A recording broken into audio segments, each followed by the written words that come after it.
Okay, so welcome everyone to the collaboration junction. As I can see, people, thank you so much for introducing yourselves. Keep doing so in the chat. Just a few reminders around the meeting etiquette. If you're not speaking, please do turn off your video and microphone. This is just really to maintain meeting stability. As you know, we have people who are joining from all over South Africa. We even have somebody who's joining us from Ghana. So it just helps to make sure that everybody kind of has this meeting stability overall. But when we do enter into breakout rooms, please do feel free to turn on your cameras. It just makes the connection easier. Also, use the chat. So we have the chat right there to respond, to ask questions, to engage. This is a webinar. So with the webinar, you'll see on the top bar, you should be seeing a top bar in your Teams app. And that will be able for you to toggle through different things. So one of the things we have is reaction. So in the large group, please use the raise hand reaction when you want to share something. We are going to have the panel speaking. And during that panel session, we just want you to please put the questions in the chat or use the Q&A function, and we'll make sure that we moderate that. And then we'll come to the raise hands when you come to the Q&A section. So now we're going to get into our panel discussion. I'm very, very excited for our panel discussion. If we can have our panelists, please turn on your camera so that we can see you and spotlight you for everyone. There we go. We have Luvuyo, we have Mo. Excellent. So I'm just adding this so that you're all in the spotlight. And I need Lerato. Lerato, is your camera on? Not yet. Excellent, wonderful. Thank you guys for being here, for being part of the conversation, for sharing your input, your experience with everybody who's in the room. I'm going to stop sharing screen now. Can everybody see? Let's do, can we do a round of applause and reactions to all of our panelists? Can you guys see everybody? Yes. I'm hoping you can see everyone. Are we seeing those reactions? Yes. Excellent. You guys are getting a standing ovation right now. So this is awesome. This is really great. Excellent.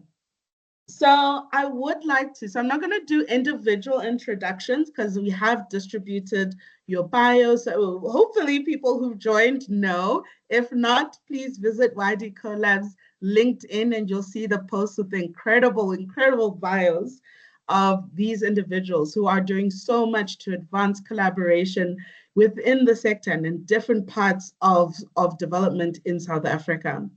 And I'm going to get started right away. Sorry, I'm just gonna, I need to situate myself because I'm having different screens. Excellent. So to start off with, please, I'm going to ask you to introduce yourselves, a little bit about your background in building collaborations, and for you, what has been your most significant collaboration project? Let's start with Lerato. Great. Good afternoon, everybody. It's really lovely to be here with you all. I'm Lerao Shai. I'm an economist by training, and in the sixth administration that we've just come out of, I was the director responsible for the Presidential Youth Employment Intervention. I'm still in the team helping with the transition, but I am on my way out. And I'd say the Presidential Youth Employment Intervention is probably my most significant collaboration program, a flagship program that the president launched in 2020. And I say that because actually, as part of its design, like core to it was to take a very strong whole of society partnership approach to this problem. And it was an admission by government that this problem cannot be solved by government alone and should not. There are certain things government must do and sit squarely in that mandate.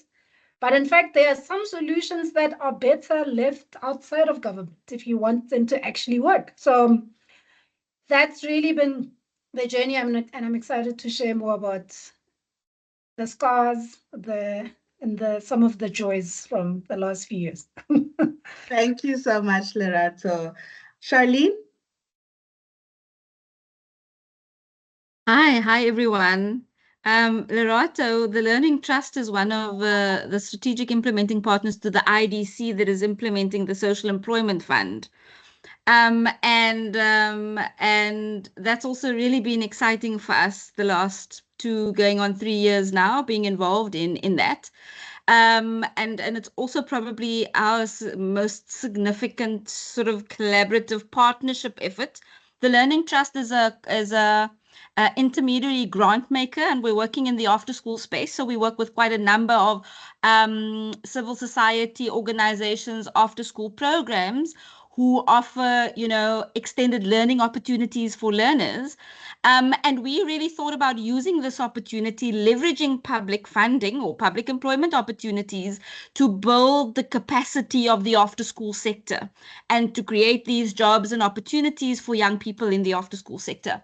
And I mean, we've had a good run in the past 2.5 years. I think about 10,000 young people have been employed through this partnership. We have grown what we call our catch-up coalition, and our whole common goal with all partners was to look at how we can support catch-up or education recovery of learners, in the education system post-COVID. We've grown our partnership of organizations to well over 50 partners that are with us. And yeah, I mean, sure, many lessons we've learned. It's been a first for the Learning Trust getting involved in directly in the youth employment space. We've got a number of partners who've been doing a lot of work in youth skills development over a couple of years, but the public employment space was new to everyone. So it was a learning experience. We really had to have an open developmental approach, while we navigate our way through this. And so, yeah, there's certainly lots of stories and lessons to share. Thanks so much, Charlene. Over to you, Mo. Let us know about a little bit about your experience and your largest collaborative projects. Thanks, Rufaro, and hello to the rest of the panelists and to everyone who has joined us today. It's a fantastic opportunity to share. Yeah, I mean, my background is out of corporate. I was doing a lot of the human capital development work a couple of years ago when I bumped into Harambee. And I think I was really excited by this idea, which was just an idea at the time of figuring out a way to really build solutions that solve for systematic problems in the labor market for young people.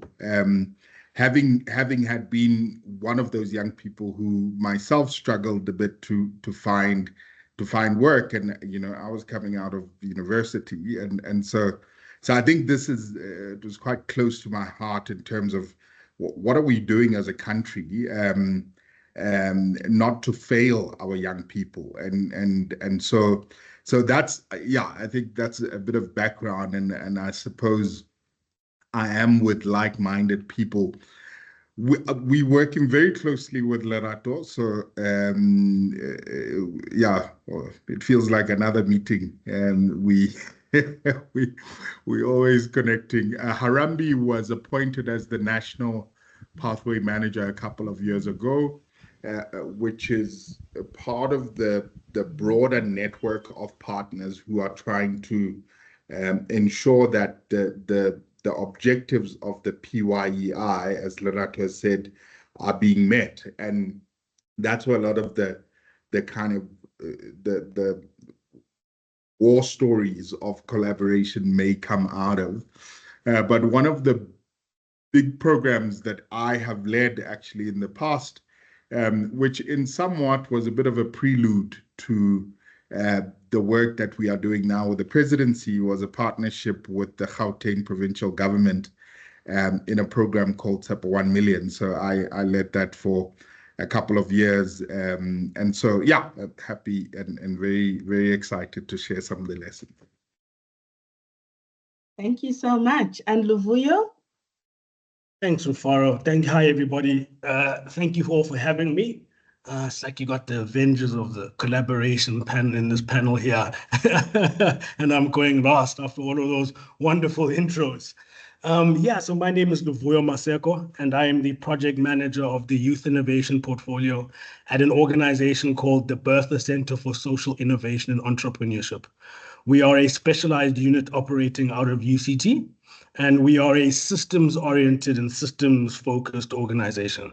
What I mean by that is, just to not take you guys to class too much, but if you view of a system as a set of interconnected parts working together to achieve something, a systems operator views whatever issues as a result of an incoherency in the system. Things aren't speaking to each other they need to. So that is the lens that we apply. So when we adopt that lens, by nature, everything revolves around partnerships, right? Because a deeper acknowledgement of the issue then requires you to then think strategically about what other parts of the ecosystem do you need to be connecting with.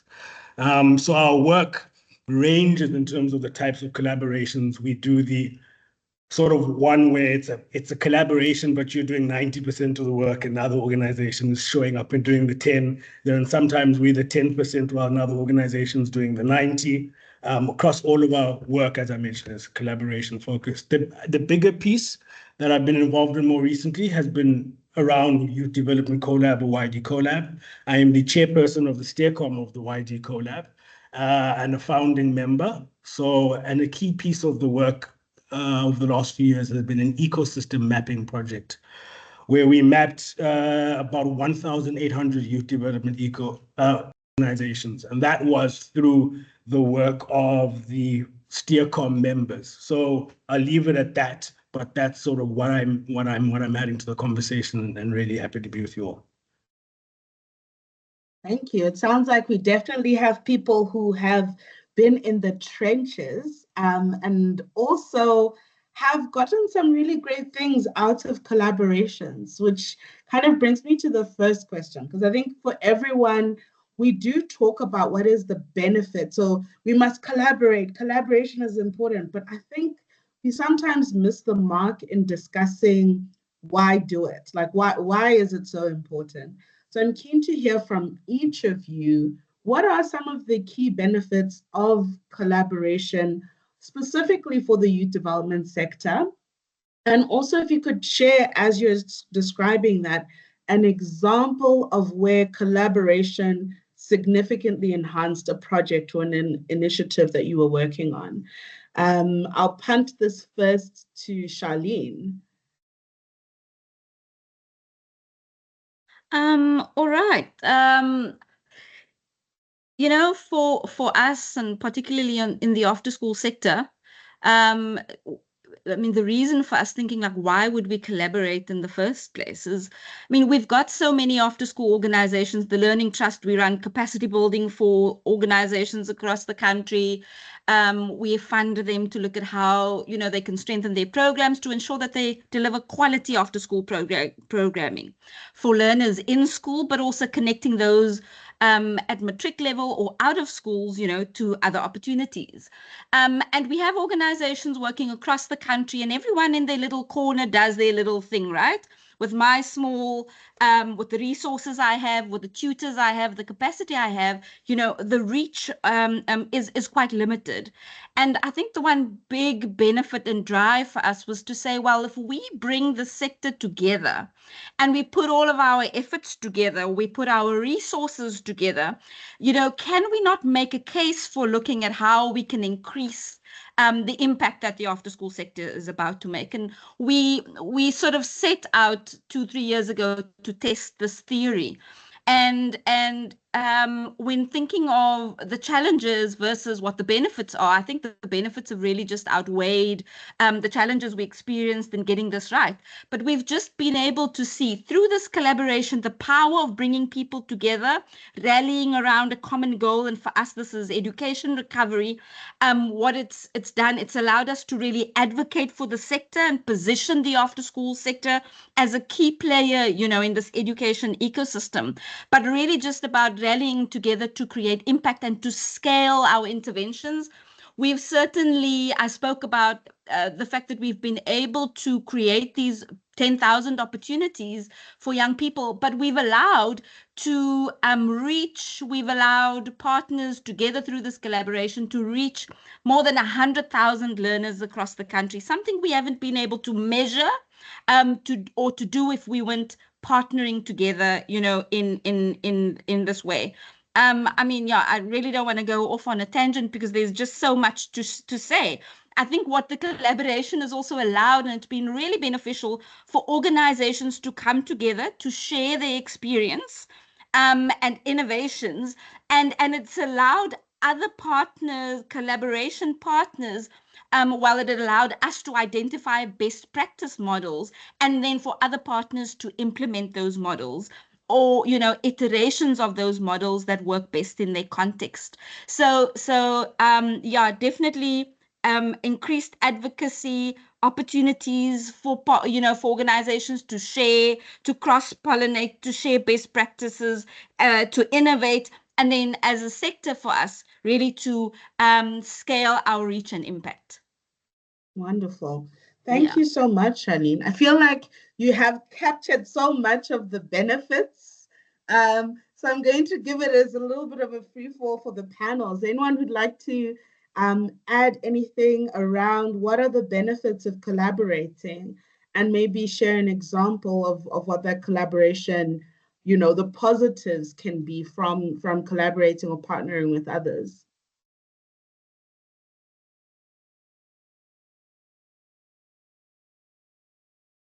Looks like Mo is looking for his unmute button, so I'm going to go to Mo. I mean, this is only because I'm the savior. There are always people who just want to save awkward moments. So I struggle.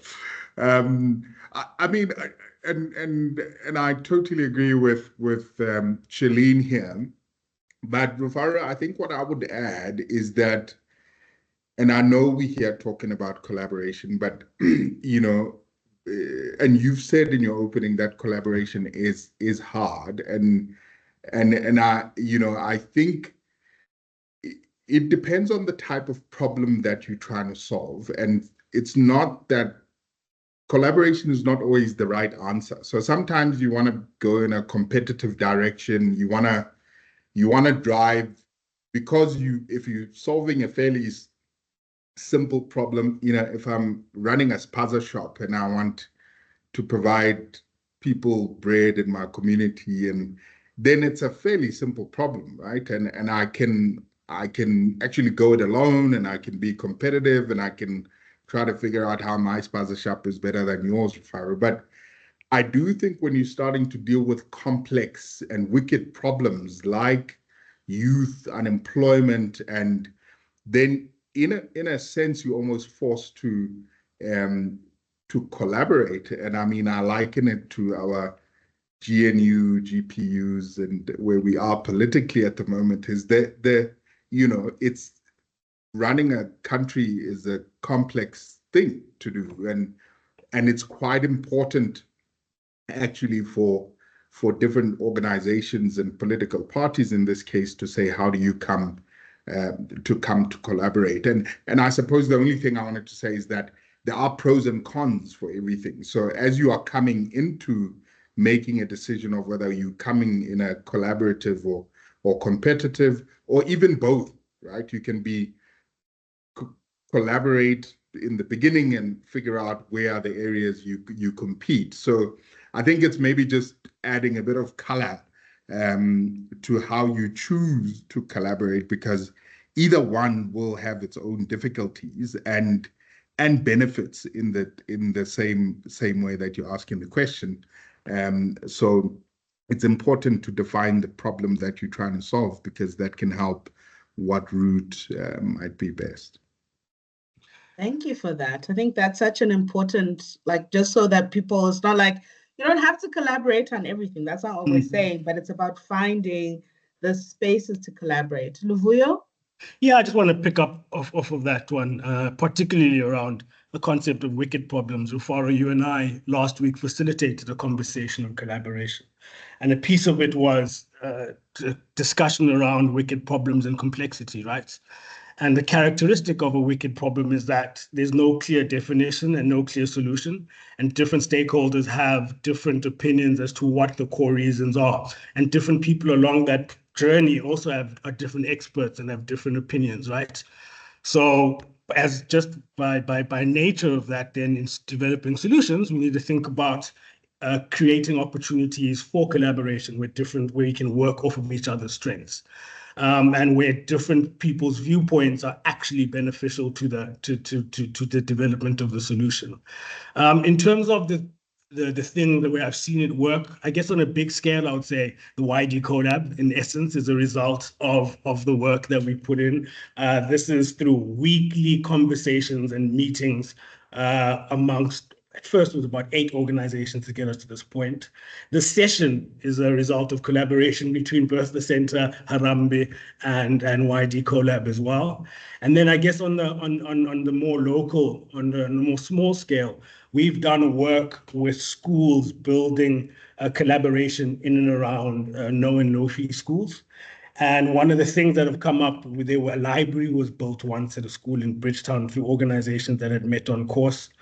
Another sort of example is a young teacher wanted to set up a rugby program in his school that fed into other opportunities for young people, and he had that set up. So the collaboration really is something that applies across the spectrum. I mean, it's even constitutionally enshrined. We have a Minister of Cooperative Governance.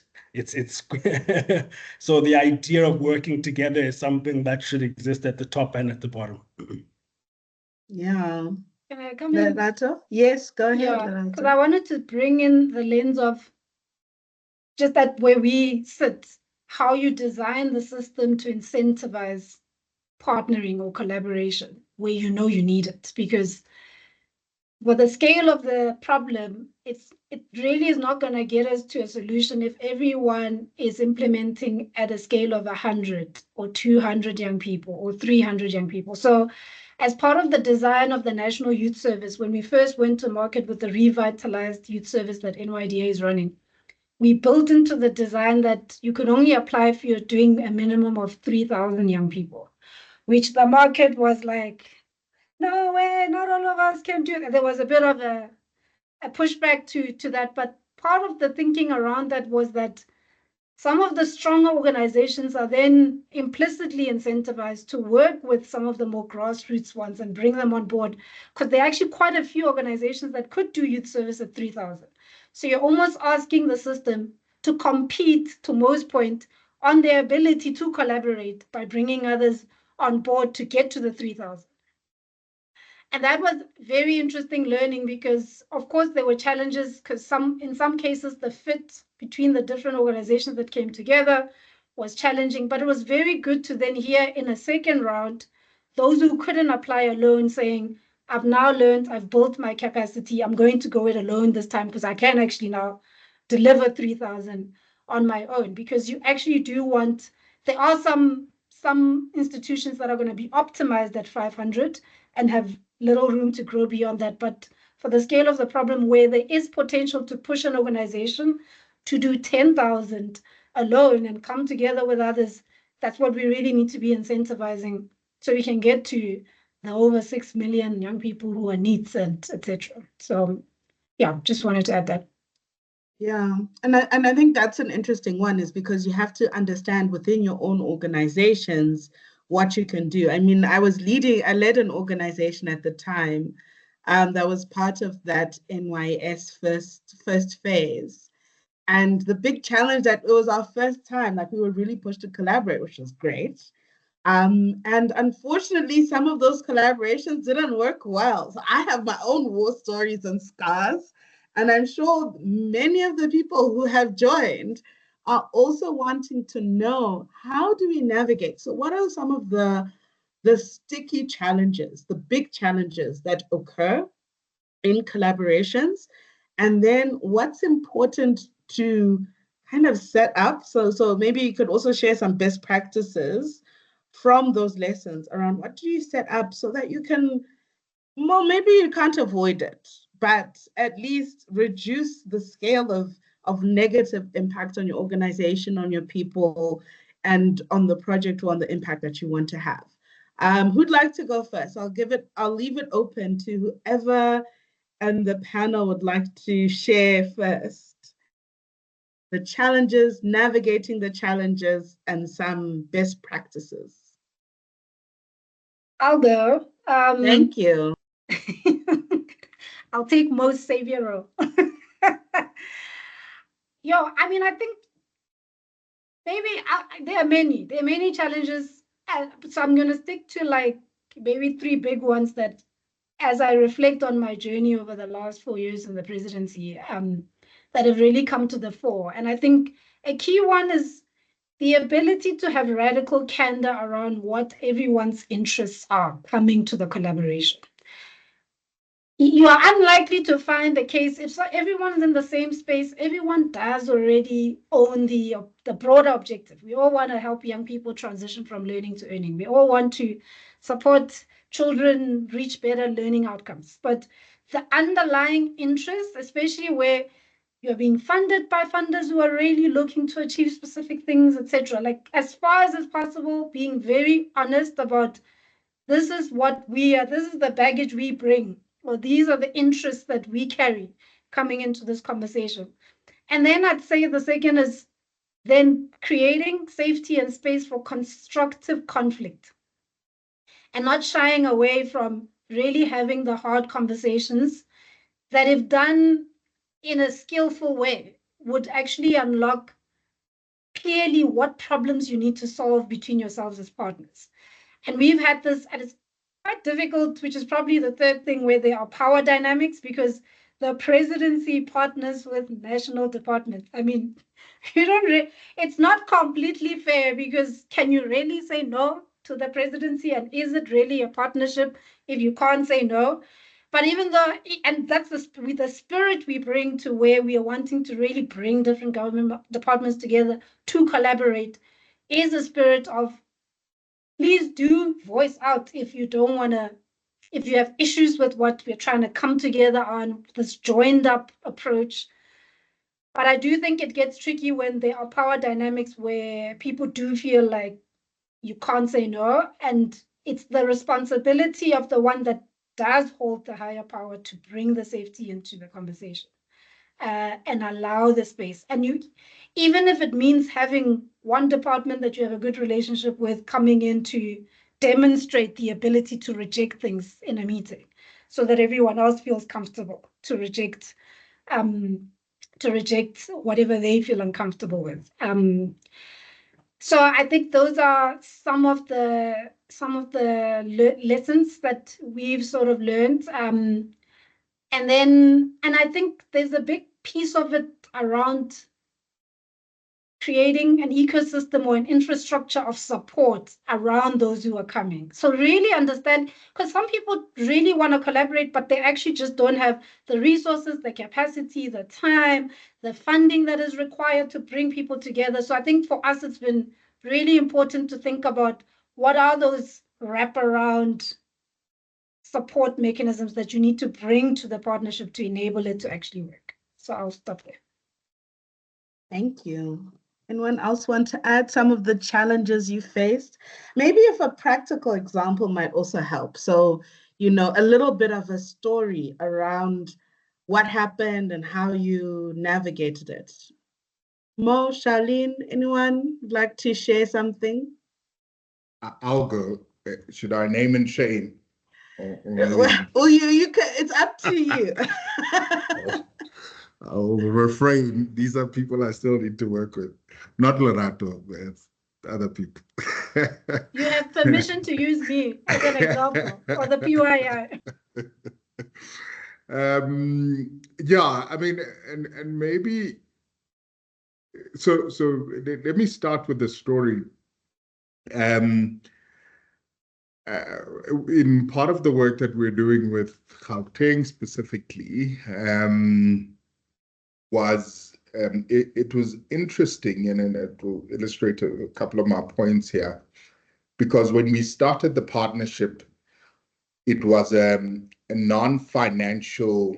I mean, we anticipated that there would be financial contributions from the provincial government, but it was non-financial at the beginning, and so we were bringing basically our resources, our know-how to the party, and partnering closely with the provincial government at the time to start to craft and build what this thing might actually look like, and what it looks like when you are building a platform that can pathway manage across the province at the time, connect young people to opportunities and catch them as they're falling out of opportunities. So this was kind of early days, and you know, it was great before the money, but when the money came into the place, the dynamics changed. We were no longer a partner, but we were a service provider, if you get what I mean, in that now you've got deliverables, there's a contract that says you have to do A, B, C, D. If you don't, then, you know, what are you getting paid for? What are we buying? And I think that was kind of one of the dynamics that realized probably three broad things at a best practice level. I think one, you do need to make sure that you are aligned on the purpose of what you are trying to achieve. Don't take for granted that everyone understands the problem statement, even that you can articulate the same problem statement, because there are many a meeting where I'm in and I'm like, but I thought we were talking about the same thing, and you know, and we're missing each other in a nuanced level. So that's critical. And that allows you to focus. If you are able to define the problem statement, the purpose, and align, it really allows you to focus. Then I think the second thing is articulating almost the kind of framework for conflict handling and managing the dynamics, because you have to anticipate that it's going to happen when you are starting to do things together. There's a guy called Andrew Borain, who we did some work with a couple of years ago, and Andrew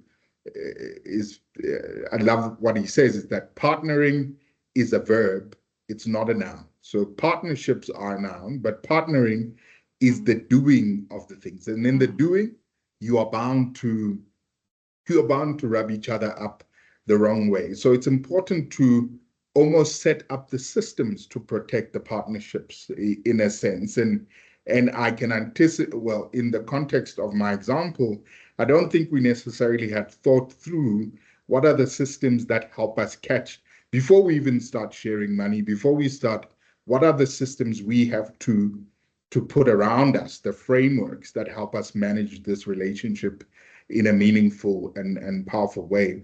And then the last thing I think for me is, you know, we partner as organizations, as entities, but at the end of the day, this thing is about relationships, right? Relationships matter, people matter. There's no organizations outside of the people. So, you know, building the relationships and working through that, especially in the context where there's continuous change, I work a lot with government, and even then, there's a lot of movements, there's new ministers, this one is changing. So I think it's quite important to make sure that the relationships that you have and that you shape are strengthened with those individuals, in as much as you are building something bigger from an entity and a systemic point of view. So Yeah, I hope that's helpful as a story. Thank you. I'm actually going to come to Charlene. Sorry, Luvuyo, because we have a question from the audience around, and I think it also links with the work that you do, Charlene, which is around experience for when working with government schools in the townships. And I think this is interesting because, I mean, I'm sure you have experiences with the organizations that you've partnered with that have had to navigate this, but also navigating the collaboration that they have with you and all around these different agendas. So, Charlene, I don't know if you could, infuse some wisdom there while you're also talking about the challenges and some best practices that organizations can put in. Yeah, thanks. I've been listening to the other panelists and I was thinking, like, I just want to say all of the above. Because you really touched on what the key challenges were that we certainly experienced. And I just want to highlight really one of them. I always use the story or just this, describing this journey of us as our coalition, as this moving train, right? And at the beginning, everyone buys a ticket and you know where you're going, right? We all know what the end goal is. I mean, you can think of these sightseeing red buses. We all know where the bus is going in the end. We're all getting off at the waterfront. But there are all these stops along the way, right? And we find some organizations, when they get to, I don't know, Groot Constantia, they like the wine there and they just don't want to jump back on the bus. And you have people jumping off the bus at different points. And it's really important to keep everyone connected to the shared common goal.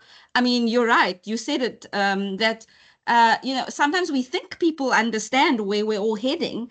But, things just get, missed along the way and we all really get excited and everyone's out there wanting to do great things. But for us, it was really important to help, keep all of our partners, and we work with a big network of partners connected to what this common goal is, go back to Groot Constantia, get everyone back on the bus, and keep us all connected to where we need to be. I think this thing of communication is also really a really strong one for us. But then we have organizations who function at different levels, right? Some might be really established organizations, good government structures, good mail systems, and others really small, young, emerging grassroots organizations. And we really had to put in some strong support for these organizations, some, organizational development. But we also had to create opportunities for some of that cross-pollination among organizations that are stronger. And so, Lerato, you spoke about incentivizing, people to naturally want to collaborate with others. And we then saw one example is in Makhanda and Grahamstown. There's a smaller consortium of 17 organizations who might not ever have been part of these kinds of projects on their own, but they then decided, well, let's get together. These 17 organizations, small organizations, they can only create opportunities for 10, 12, 5, 25 young people, but let's look at how we can bring them all together and we learn from each other and we support those organizations to strengthen, their capacity, so that they are able, to be part of this. So, I mean, there's so many of those kinds of stories to share, but just to pick up on those. And then just to the question in the chat, I think this thing that we have found, so our partner organizations work with schools and work, either with schools or some in schools, and it's quite a tricky thing to navigate, because you really do need to ensure that you have buy-in from, let's say, from your district, from your district officials. I know in the Eastern Cape Department of Education is really strong about saying we need to have MOUs in place. We just don't want organizations working in schools all over the place. But I think what we have found from organizations on the ground is saying we've really got to also look at building those relationships with principals at a local level. understanding what schools need, and not just as interventionists coming with solutions of what we think they should be doing and what we think their problems are, but really building that understanding of what schools need, what the challenges are, and being able to look at how we can address those challenges, or curate some solutions to the challenges that schools might be experiencing together. And then finding out, what are the rules? How do schools expect us to engage with them? I'm thinking of, I think it's in Port Elizabeth, quite a number of organizations working in, schools in one district. Organizations had come together to say, let's look at who are we working in, so that we're not, there's not too much organizations working in one school at the same time. So like, who are we working with and what are we bringing, and how can we look at bringing some of our interventions together so that we're not overwhelming schools, with too much going on at the same time. So there's a couple of things, and we're happy to connect people, with other conversations where we specifically look at, how do we build better relationships with schools and teachers, coming together to address some of the education support challenges and needs learners might have. Thank you for that. Because I think, sometimes people say, collaboration can be built at the speed of trust. And that trust is built through relationships, there's multiple conversations, right? Multiple meetings. And sometimes you get really tired of it. But then it can also be destroyed at the speed of trust failing, which is very interesting as well. So it's how do you navigate that continuously? And I'm wondering, so Luvuyo, we do have a question that also I was thinking would be great to punt to you because it's also related to these challenges and best practices, but also related to this question around funding. So we have many small organizations, and one of the challenges that they have is we're small, we don't have funding, we don't have the resources to support ongoing collaborative work.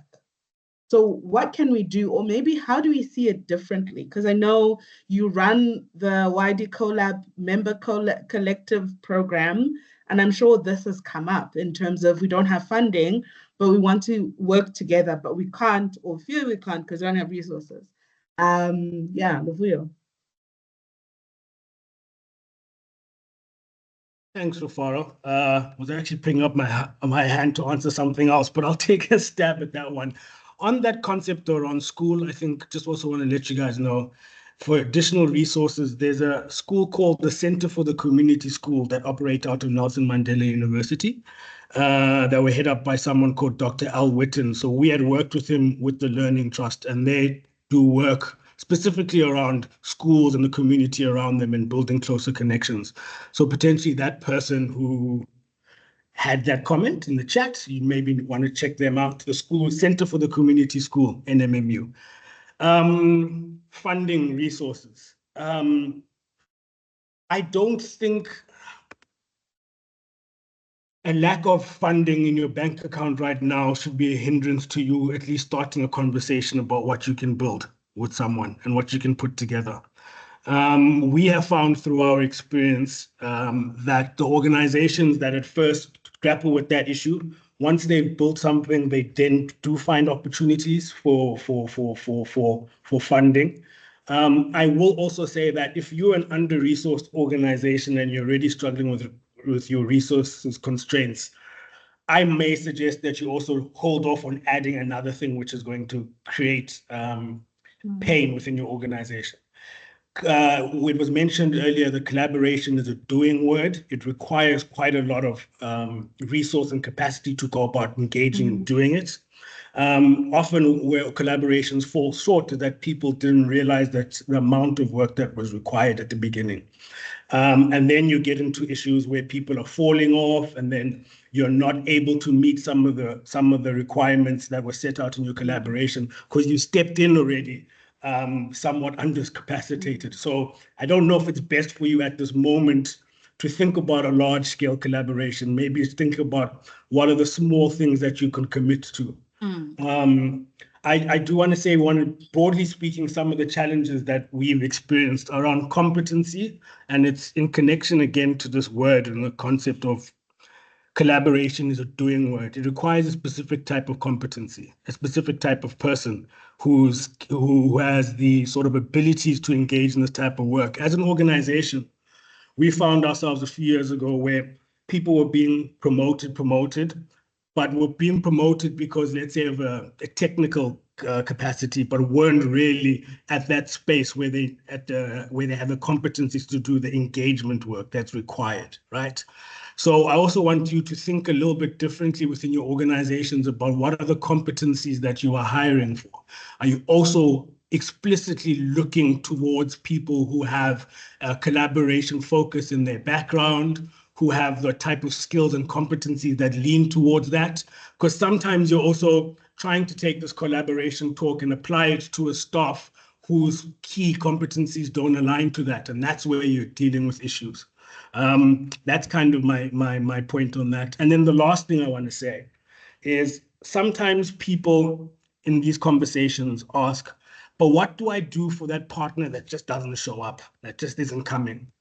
And there's certain things that you could say. I think an MOU was mentioned earlier, a contract was mentioned earlier. You can have a great work plan, but sometimes I think it's something to be aware of when you're engaging in these commitments and partnerships. People don't show up. People don't put in the amount of effort that is required. But you shouldn't necessarily use that as a it shouldn't stop you from wanting to go engaging in future collaborations, but it's just sometimes there's nothing you can do everything right, but the other person isn't doing their thing. Just like your average sort of romantic, I guess, relationship. And you can put the work plans and the MOUs, all that stuff in place. But if it's not working, you should know, let me take a step back and go somewhere else. You haven't done anything wrong. I think it's also, as people who put a lot of pressure on ourselves, we feel, oh, it's my fault. Why didn't it work? So yeah, I will leave it there. Oh my, I wish we had a full 2-3 hours, half a day to have the conversation. But we need to wrap up the panel discussion, because I think with what's showing up in the chat, we can actually share quite a lot of knowledge and insights and resources. I know some of the people who are in the room, and so I do want us to get to those breakout sessions, and maybe people can start connecting and start sharing some ideas, because we all have had this experience. But let's wrap up. So I'm going to give each of you just a minute with your final thoughts around a piece of advice of organizations that are on a collaborative journey. Or you could share, just your thoughts on the future of collaboration for the youth development sector. So either one of those two questions is up to you. And I'll give you a little bit of minute. I'll just be like, okay, I'll just do this. And hopefully, so that just to indicate, we need to get going. But thank you. Who'd like to go first? Maybe let's come to Mo. You can share first your closing thoughts. I mean, first of all, I wish my relationships like Luvuyo had collaborative frameworks, but I haven't gotten that. I haven't cracked that yet. But I've made a note. Luvuyo. I think it's, there's maybe a few kind of thoughts to leave everyone with from my end. One, while you are in collaborating, I think it's important to listen more than you talk, and talk to create understanding, because I do think, and I think Charlene mentioned this idea of communication, that often that's where a lot of the issues come up with in collaborative engagements, is just not enough listening to even in between the words, and I think that relates to the radical candor or some sort of psychological safety of the relationships that you build together strengthen through the doing, is that you can actually just call a spade without fear that it will break down the collaboration and everything that you've worked towards. And so I think it's important. And then I think probably the last thing is reflect together, spend time with your partners, really understanding what's working, understanding what's not working, and where it's possible. It's not always possible, but where it is possible, pivot quickly, because it is sometimes difficult to make those calls. And again, to my opening comment, you don't have to collaborate on everything, even in collaboration. So where you can help make decisions quickly, do it and get moving, because there are a million other things that need the collaborative minds to kind of work together. So yeah, that's it from my end. Thanks, Rufaro. Thank you, Mo. Over to Lerato. Thank you. This has been really interesting. I think my brain, even though I'm leaving, is still wired to think about what in the system should be changed. So when I was reading that funding question, someone was asking, how do we help the local organizations to get more sustainable funding? And I'm thinking, how do we make more funding available? Because that's also part of the other part of the coin. But I think in terms of just closing thoughts around collaboration, is somehow finding comfort or somehow holding two things that are very difficult to hold together, at least in the space that we're all working on with youth development, but in this PYI context, where sometimes, as you said, Rufaro, moving at the speed of trust, that pace is often mismatched with moving at the speed of the urgency of the problem. So, and that's a difficult tension I find is also, and having some comfort with when you need to let go of the speed of the urgency, because to get to the fit for purpose solutions, you really do need to sit with the trust building. But where you also need to push people to Luvuyo's pace, where you need to walk away because you really aren't going to get to solving the problem at the speed required.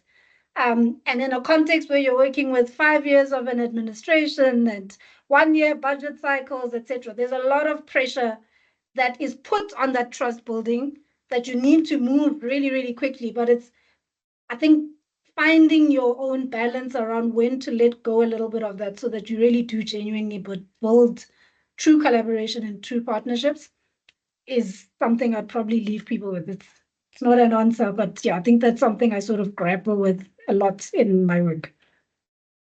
Thanks. Thank you so much, Lerato. Charlene? I'm trying to think of just one thing to say. But, I mean, the recurring thing is, we know collaboration takes hard work. It takes real investment of time. And collaboration costs money. I mean, we really had to have our funders and funding partners understand that it's great to say, let's set up the structure because we want to collaborate and bring 50 partners together and lead them toward this goal and implement this project. And funding for collaboration is not something common.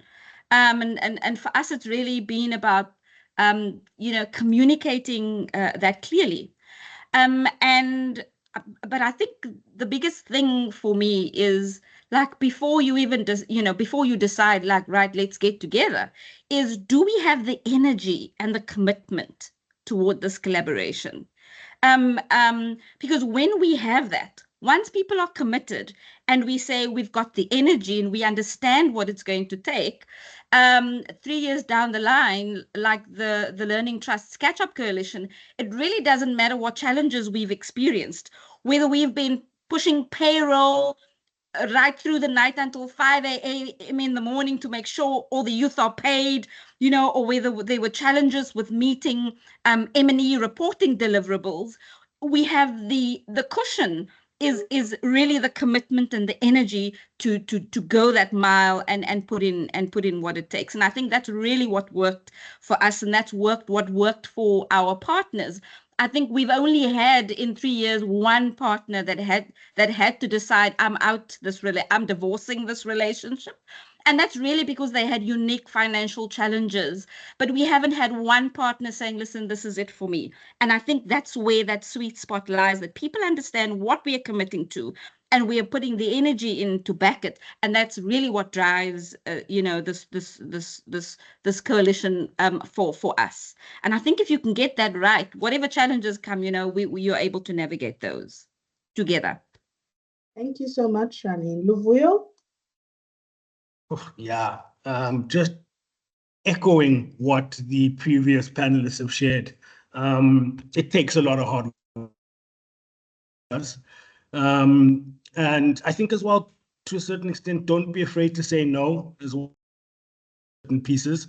I know nowadays you don't want to be seen to be on the other side of collaboration, you know what I mean? Because we're all supposed to think collaboration. So you feel like you can't say no. And then you get into a situation where like, why isn't this person doing their thing, right?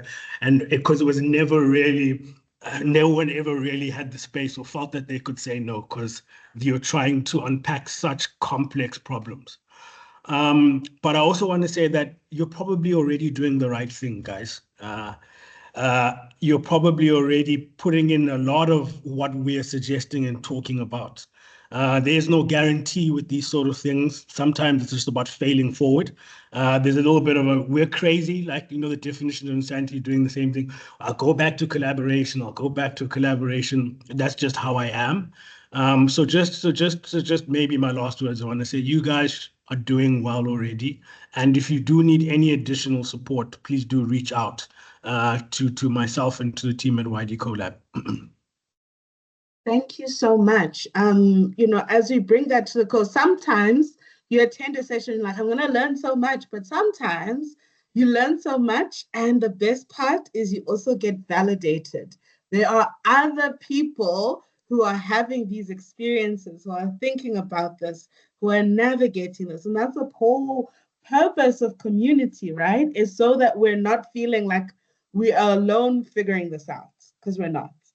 And that's why I felt like this collaboration junction was so important to have, because, we just needed to know that people are doing these things. They are hard. People are doing them at different levels, from the presidency, and still finding it hard, still finding it interesting, and also figuring it out. And what is important, I think, is that these things are figure outable, right? And sometimes we get stuck in no, for myself, etc. So before, I do know some people do need to drop off, but we are still going to have our breakout rooms. I would like us to please, if you can, let's see some of the people who are in the room. So I'm going to ask everyone to, if you can, if you're feeling, pretty, and if you're feeling comfortable, we want to applaud our wonderful, wonderful panel.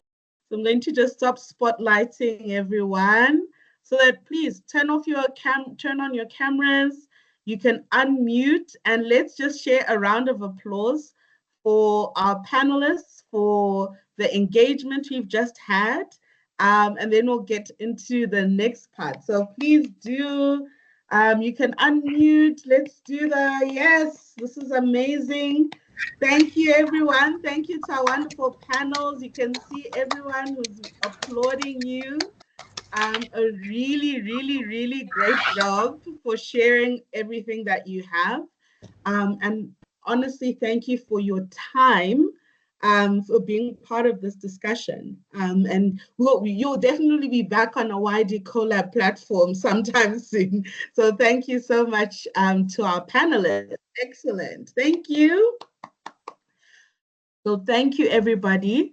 We wish you an enjoyable rest of your Thursday. and then have a wonderful weekend. I will try to play some outro music. We'll see if this works. You know, it's never easy with, let's see, we will play, let me see what will happen. See if it'll work. It might not. But as everybody leaves the room, thank you so much. Please do share, and then I'm going to just share the screen for that and play some of our outro music.